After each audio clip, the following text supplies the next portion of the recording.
Hi, how y'all doing? Welcome back to Here on My Bench. And I don't know what episode it is. I won't know until I go and make it at the end. I'm like, oh, it's, episode 8 or whatever it is. But anyway, welcome back. Hope you guys are rocking on, peacing out, keeping it real out there, all that good stuff. But I wanted to come talk with you guys today. I had another story thinking about. And I think with all this time, I've been reflecting a lot. And that's a good thing, I think. I think it's a good thing to think back and reflect on our lives. But I do it all the time. For those of you who know me, I think way too much, and I probably talk even more than I should. But in any case, I wanted to talk to you guys today about this. Now, this is a pill bottle, okay? Don't freak out. I'm not, abusing pills. I actually need these pills. These pills are for my left eye. So in 2016 actually, I got this virus in my eye. We used to wear contacts. One day I didn't wash my hands. This story is not to scare you if you wear contacts, okay? It's just a random accident. But I got an infection in my eye. I touched my contact. Gross, right? I thought the infection was all the way gone. I used medicine, used some antibiotics to get rid of the bacterial infection. It wasn't viral at the time, but then I scratched my eye and it allowed a virus to get in, right?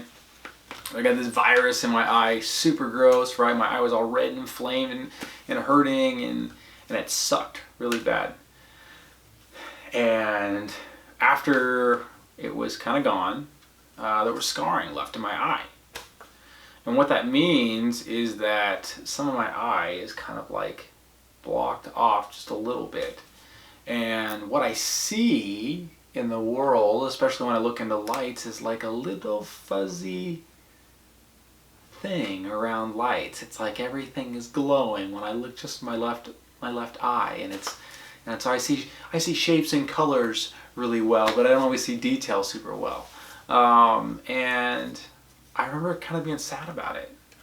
Dang, I'm never going to really see the same in my left eye ever again. And for whatever reason, I remember preparing for it. It was crazy. Sometimes I would walk around with my eyes closed, like I was preparing to be completely blind and try and feel the world in a new way. That sounds crazy. I wasn't going completely blind, and it was over an exaggeration, but I will say this: spring is beautiful to smell when you don't think that you're gonna have sight, and it's beautiful to feel when you don't think you're gonna have sight. And I guess my point in this is that even in a really crappy situation, kind of like we talked the other day, I worked to build something. And so now I call this my concept eye. I'm actually an artist, so I like to paint and I like to draw and I like to do those things. And I see colors and shapes really well. So if I wanted to see if the colors and shapes are about right, they're blending and going together, I just look with my left eye. But if I need to see the detail of my right eye, and if I want to see a combination of the both, I use both eyes. That's what I built. Is it real? I mean, in reality, I didn't wash my hands and now my eye is, I don't know, scratched and dirty, and I can see worse out of it. And that's my own dang fault.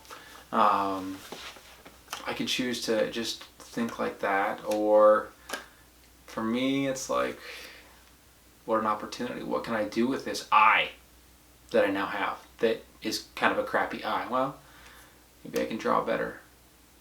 Maybe I can smell spring in a new way. Who knows? I bring this to you because at that time of my life, it was a time of chaos, a time of uncertainty, and a time of suffering. It was pretty painful to the point where I couldn't even really be in the light.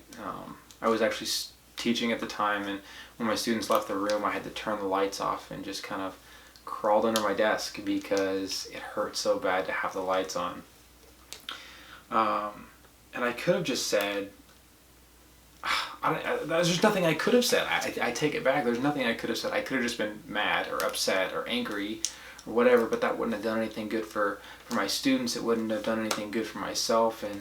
And over a really long time, I think I've practiced this this mental piece that says, what can I do with this? What an opportunity. What beauty can come out of it? How will it change me for the better? You know, I talked about Keith Jarrett the other day and what he did in his story. And I talked about practicing. You know, you don't get to be a great master, piano player unless you practice, and you don't get to master walking unless you walk every single day. I don't think I would have mastered positive thinking if I hadn't practiced in my life. It's something that I guess I would encourage you guys to utilize. But if nothing else, it's about what we build, right? What do you want to build? Maybe it's not the same thing that I built, but my question again is, what do you want to build? Do you want to build something beautiful for yourself, where the world is beautiful to you, or do you want to build something that is crappy and rickety and doesn't make any sense, and just ends up hurting you and somebody else? That's all I got, guys. What do you want to build?